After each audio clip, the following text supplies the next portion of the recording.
पर यह सिर्फ एक उनको याद करने का, उनकी स्मृति का दिन नहीं है, एक महान वीर और पराक्रमी राजा को याद करने का दिन मात्र नहीं है। यह हमारे गौरवशाली इतिहास, वीरता और स्वाभिमान की याद दिलाने वाला दिन भी है। और इस गर्मामयी और गौरवशाली क्षण में मुझे भागी बनाने के लिए, मुझे यहाँ बुलाने के लिए, मैं जो आयोजक मंडल है खंगार समाज के तमाम सम्मानित जनों का हृदय की गहराइयों से आभार व्यक्त करता हूँ, नमन करता हूँ आपको। और आज यहाँ जो हमारे इस शानदार आयोजन में उपस्थित मुख्य अतिथि जी, समस्त विशिष्ट अतिथि जी और जो समस्त सम्मानित जन यहाँ उपस्थित हैं, उन सभी को प्रणाम करता हूँ। क्योंकि समय की सीमाओं में संचालक महोदय ने पहले हमको इंगित कर दिया है, तो हमसे पूर्व वक्ता जो है बड़े बड़े विद्वान साथी हमारे बोल के गए हैं, तो महाराजा खेत सिंह जी के बारे में लगभग सारी बातें उन्होंने बता दी। उनसे सीखने की जो बातें हैं उनमें दो चार पॉइंट में उनके आगे थोड़ा सा जोड़ना चाहूंगा। महाराजा खेत सिंह खंगार जो जूनागढ़ से थे, गुजरात में स्थित है। जूनागढ़ में उनके पिताजी थे रुद्रदेव जी, वो वहां के शासक थे। ऐसा माना जाता है कि जब एक बार जूनागढ़ में उस समय के दिल्ली के सम्राट पृथ्वीराज चौहान जूनागढ़ गए, गुजरात दौरे पर थे, तो उस समय एक उनके बारे में लगभग सभी वक्ताओं ने वो एक प्रचलित कहावत है जो कही कि उन्होंने शेर एक निहत्थे ही शेर से लड़ रहे थे, उसके दो टुकड़े कर दिए। इससे इतने प्रभावित हुए। ऐसी कई क्यों किया, कई कहानियां उनके बारे में प्रसिद्ध है। उनकी वीरता के लक्षण बचपन से ही दिखना शुरू हो गए थे। तो इसलिए इस चीज को पहचानते हुए अच्छा सम्राट वो होता है जो अच्छे लोगों की पहचान कर लेता है, बहादुरों की, पराक्रमियों की पहचान कर लेता है। तो सम्राट ने उनको पहचाना और उनसे न सिर्फ ऐसा माना जाता है कि मित्रता जैसी रही, उनके सेनापति भी उनको बनाया गया, लेकिन मित्रता रही उनसे।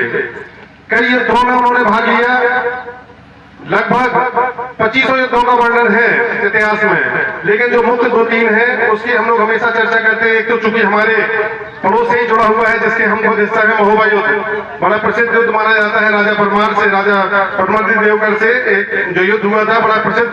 चूंकि हम लोग भी आला दल की वीरता गाने वाले लोग हैं, तो ये युद्ध बड़ा प्रसिद्ध हुआ। इसी युद्ध में वीरता के दिखाने के बाद जो इनकी विजय हुई, उसके बाद ही गढ़कुंडाल का अधिपति उनको बनाया गया था।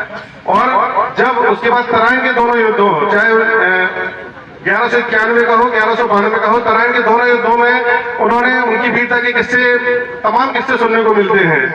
उसके बाद जब मोहम्मद गौरी से दूसरे युद्ध में पराजित हो जाते हैं पृथ्वीराज चौहान जी और उनका वीर गति को प्राप्त होते हैं, उसके बाद उन्होंने ऐसा कहा जाता है कि पहला हिंदू राज्य घोषित किया था गढ़कुंडार को।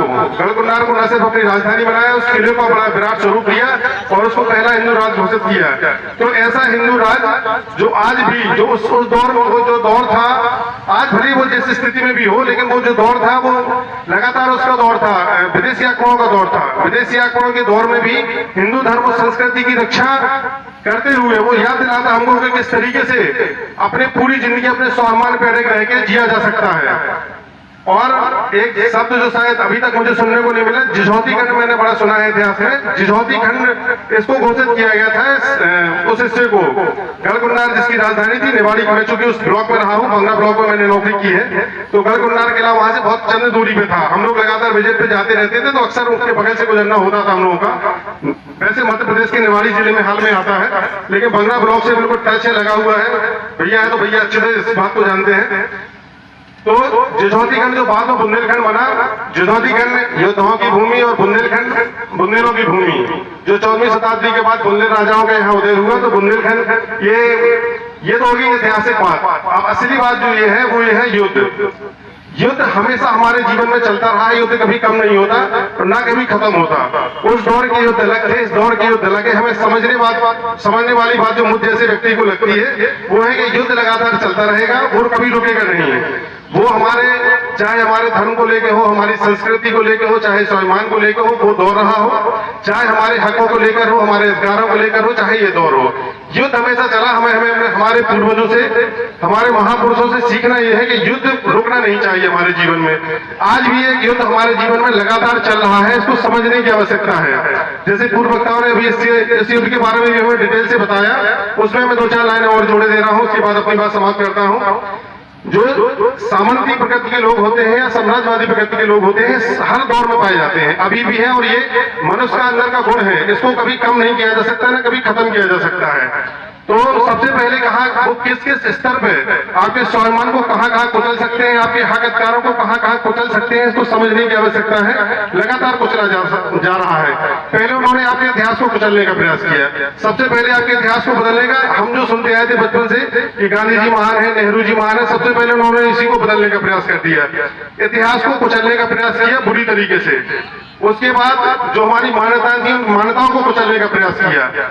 इसके बाद जब वो सरकार में आए, धीरे धीरे हमारे पूर्वजों ने जो हमारे लिए उपक्रम जुटाए थे, सरकारी ऐसे संस्थान जुटाए थे जो हमारे हकों को, अधिकारों को दिलाने के लिए थे, उन अधिकारों को उनको कुचलने का प्रयास किया।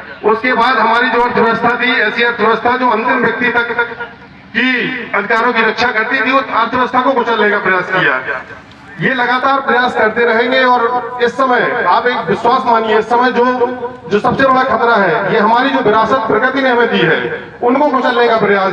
जल, जंगल, जमीन, पहाड़, नदियां और इनफैक्ट अरावली का इस समय किस्सा आप सभी सुन रहे होंगे, इनको कुचलने का प्रयास हो रहा है। अगर यही नहीं बचेंगे तो हम रहेंगे कहाँ? हमारी हवा प्रदूषित हो रही है, हमारा पानी प्रदूषित हो रहा है, हमारी जमीन प्रदूषित हो रही है।